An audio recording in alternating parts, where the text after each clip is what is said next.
अस्सलाम वालेकुम व्यूअर्स, मैं एक सवाल आपसे पूछना चाहता हूँ। ये जो शाही ख़ानदान था, अंदाज़ा लगाएं, मुझे आज तक वो जुमला नहीं भूलता इनकी साहबजादी का, हुक्मरान ख़ानदान। वो तुम हो कौन?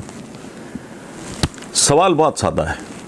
इनके जो वालिद थे मोहम्मद शरीफ मरहूम साहब, 7 भाई थे ग़ालिबन, 7 भाई। ये मेहनत मजदूरी से, दस्तकारी से सनतकारी तक पहुँचे। नाम था इत्तफ़ाक़ और इनमें इत्तफ़ाक़ था। ये ख़ानदान बिल्कुल नीचे से उठ के गुराम गली टाइप इस तरह की जगहों से उठ के मॉडल टाउन आए, घर बनाए, बिल्कुल ठीक है। उसके बाद जब इनकी औलादें जवान हुई तो सारा कारोबार अंडरस्टैंडिंग के साथ एमिकेबली तकसीम हो गया। सब लोग अलहदा हो गए, सब भाई अपने बच्चों समेत अलहदा अलहदा हो गए रजामंदी के साथ। मुझे आज तक ये समझ नहीं आई कि 7 भाइयों की औलादों में से सिर्फ शरीफ मरहूम साहब जो हैं उनके बच्चे आए पॉलिटिक्स में, बाकियों ने फोकस किया कारोबार पे। ये गौर करने वाली बात है। ये नौउम्री में 82 वगैरह में ये पॉलिटिक्स में आ गए, कारोबार पे इनका फोकस नहीं था। बड़ी तोप चलाई होगी, रिमोट पे किया होगा। अच्छा, बाकी भाइयों की औलादों ने भी तरक्की की, लेकिन आज वो इनके कदमों की खाक नहीं है। ये कैसे हो गया? यानी एक भाई की, सिर्फ एक भाई की वो औलाद जो पॉलिटिक्स में आई,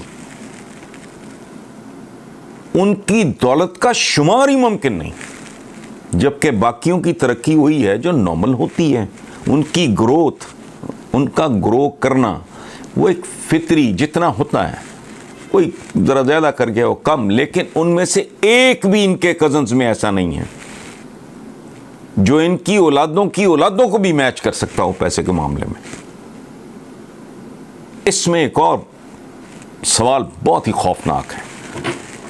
इनके एक तीसरे भाई थे, वो बहुत नेक आदमी थे, उनका नाम था अब्बास शरीफ। इन्होंने उनको भी घसीटा, पॉलिटिक्स में लाए, एक आध दफ़ा ज़बरदस्ती एमएनए बनवा दिया, वो भाग गया। वो नेक आदमी था, उसने कहा मैं गंदा काम है, मैं नहीं करता। उसका भी हाल देख लें। यानी 2 भाई जो पॉलिटिक्स में, वो डॉलरों में खरबपति, उनकी जायदादें गिननी मुश्किल, उनकी टीटियां मुश्किल, लेकिन जो नॉन पॉलिटिकल थे उनमें एक सगा भाई भी शामिल है, वो इनका शरीर भी नहीं है। What does that indicate? कहते हैं कि law of common sense, I am not a lawyer.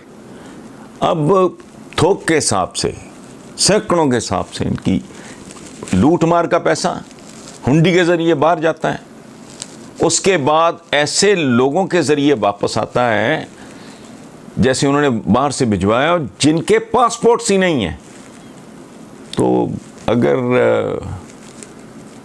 इन्हीं जैसे लोगों को आपके मुल्क का हुक्मरान होना चाहिए तो फिर वो आपकी मर्ज़ी है। मैं ये सिर्फ इसलिए बात कर रहा हूँ कि वफ़ादारी बहुत खूबसूरत बात है, किसी से मोहब्बत करना, वफ़ा निभाना बहुत अच्छी बात है, लेकिन ये वफ़ादारियाँ, ये मोहब्बतें याद रखने अपने वतन की इज़्ज़त और हुर्मत की कॉस्ट पे नहीं हो सकती। ये मेरी सिर्फ इतनी अपील है कि इतना ज़रूर सोच लें और याद रखें, इज़्ज़त और हुर्मत वतन की, वो कहते मादरे वतन, माँ, उसकी इज़्ज़त को कहीं गिरवी रखना। जब इकॉनमी बर्बाद होती है, इक़्तिसादियात की तबाही मचती है, किसी मुल्क में लूट मार होती है, उसके नतीजे में वो मुल्क इक़्तिसादी तौर पे अगर उसका सत्यानाश होता है तो फिर उसकी सॉवरेंटी, उसकी खुद मुख्तारी कदम कदम पे कॉम्प्रोमाइज़ होती है। ये तयशुदा बात है। इसीलिए हुजूर का ये हुक्म है कि ऊपर वाला हाथ नीचे वाले हाथ से बेहतर है। और जिन्होंने कशकोल उठा के फिरना हो दुनिया में, वो फिर अपनी टर्म्स पे ज़िंदा रहना उनके लिए मुमकिन नहीं होता। तो ये मामूली बात नहीं है। करप्ट होना मेरी सेहत पे क्या फ़र्क पड़ता है, ये फॉर दैट मैटर आपकी सेहत पे क्या फ़र्क पड़ता है? नहीं, मादरे वतन, धरती माँ, उसकी चादर गिरवी रखी जाती है। सो ये एक आर्ग्यूमेंट, ये टीटियाँ वो 1001। फिर सबसे बड़ी बात मैं फिर रिपीट कर रहा हूँ, मैंने तो ऑफ़र किया है कि मेरे से भाई मैं सारे अखराजात उठाता हूँ। किस बात के? डेविड रोज और डेली मेल पे केस करो। डेली मेल ने इनको कहा ये बैरी कजाक हैं, पेंट हाउस के बैरी कजाक, ठीक है। और डेविड रोज ने इल्ज़ाम लगाया हुआ है, छोटे ये साहब जो हैं काउबॉय,